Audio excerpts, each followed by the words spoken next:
And we are live. You already know who it is. My name is Mike Kyle, aka the Fantasy Vulture. I have over a decade worth of fantasy football experience and have continuously competed for fantasy championships over the course of the past 8 seasons. Let's make it 9 in 2021. But enough of me. I'm here for you. On today's episode of the FB Show, we are going to continue with our 2021 NFL Draft Rookie Profiles, breaking down all of the incoming offensive rookies to the draft this season and looking at them through the lens of fantasy. Up next, North Carolina wide receiver Dazz Newsome, one of my favorite prospects. So if you're excited for this video, hit that like button down below. Also smash that subscribe button so you never miss a video from me. I have like 16 more rookie videos to do over the course of the next week or so. So there's going to be a ton of content here on the channel. If you want, you can follow on all social media platforms at FFVulture. I would love to interact with you over there. And last but not least, you can check out the website, ffvulture.com, for some premium fantasy football packages. But without further ado, let's just jump right into Dazz. I'm so excited about him. Every single year, there are players who slip through the cracks. There are players who don't get talked a lot about. And for me, Dazz Newsome is that guy this season. As I mentioned this during the Dyami Brown video and the Javonte Williams. I am a Tar Heels fan, but last year, I liked Dazz more than I liked Dyami. And I can't wait to quickly explain and demonstrate why that is the case. But here's why I'm making this video in particular, because honestly, Dazz Newsome probably isn't going to be a guy on your radar, but it's my job to put some of these players in the back of your mind and get you to just kind of think about a few different dudes in different ways, right? Or just, introduce you rather to a few other guys. I just think the talent of Dazz Newsome is, simply put, undeniable. He is so talented and can do so many different things, very similar to Dyami in that way. And I felt this way about Van Jefferson last year. It's the same way that I kind of felt about LaMichael Pirine and DJ Dallas at the running back position, is who are some of these players that you can look at and be like, oh, if things break right, they could be something at the next level. So Van Jefferson was my big wide receiver last year for that. I had Van Jefferson ranked in my top 15 overall for dynasty players. And then just going down the list just a bit further, I had guys like LaMichael Pirine and DJ Dallas back to back in my rankings, because I realized, oh hey, if Le'Veon Bell leaves New York, it's gonna be Michael Pirine's job. And it was. Did it work out the way that I wanted it to? No. But the logic and the execution was there. So I really do like showcasing some of these more lesser known players for that reason. Plant my flag and make myself look really good when it's all said and done. So let's talk about Dazz Newsome here real quick.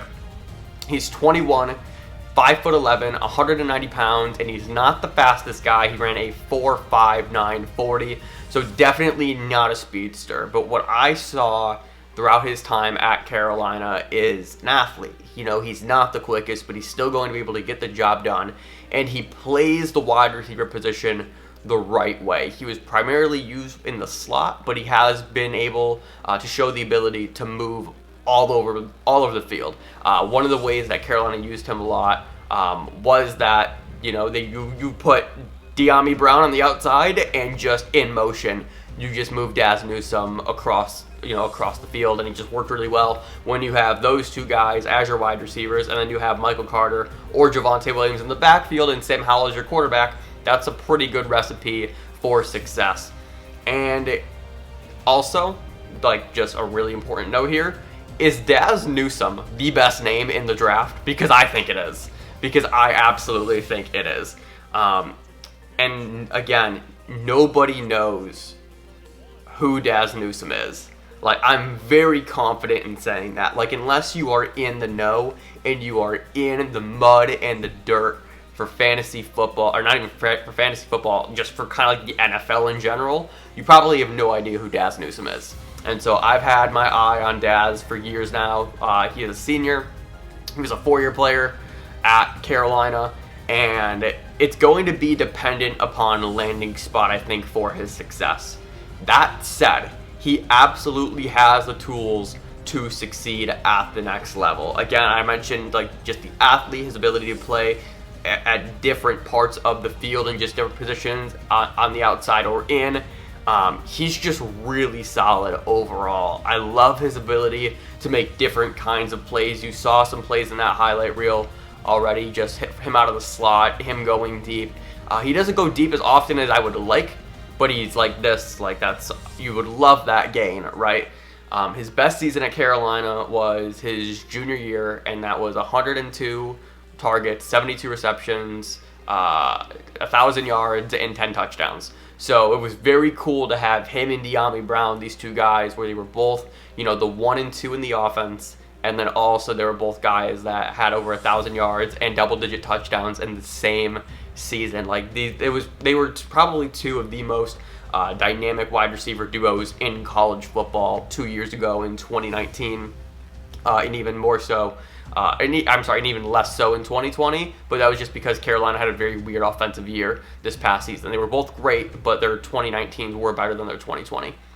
My comparison for Dazz Newsome is a fun one because I view whenever I need a really solid wide receiver, this seems like the name that I just instinctively go to, and that's Jarvis Landry. And Jarvis Landry is by no means, you know, the sexiest name that you could possibly give a wide receiver. But I just think in terms of play style and just, hey, you just need somebody to make a play on 2nd and 7, or you need the opportunity for maybe something more downfield, or you need an extended play or a play breaker, you know, get the ball in the Juice's hands and let Juice go to work. And Dazz Newsome kind of has like that very similar vibe to him as well. And just not to mention Jarvi? Landry's his completeness and his well-rounded wide receiver game very much matches what Dazz can do, and that's why I like that comparison more than anything, is just because I know that I can put Dazz on the outside if I need to. He's probably going to line up in the slot more than anything, but he's got that ability to just do different things in different parts of the field. So that's Dazz Newsome. I hope by watching the highlights you're kind of like seeing what I'm talking about when I say, oh, he does a little bit of everything. And that's why watching him and De'Ami last year, or for the past few seasons, was so much fun. Because it was just, hey, you know, if the run game's getting stuffed, which it never was, you can just give the ball to one of these two dudes and let them go to work. Like, what a fucking play that is right there. Right, that should have been a 10-yard gain, if that, and that turned into 40. So that's Dazz, my favorite, most underrated wide receiver in this draft. Where can you get him in terms of rookie drafts? And like this one's actually really important too. Dazz is probably gonna go in like the 3rd or 4th round of your rookie drafts, and that is such a great fucking value.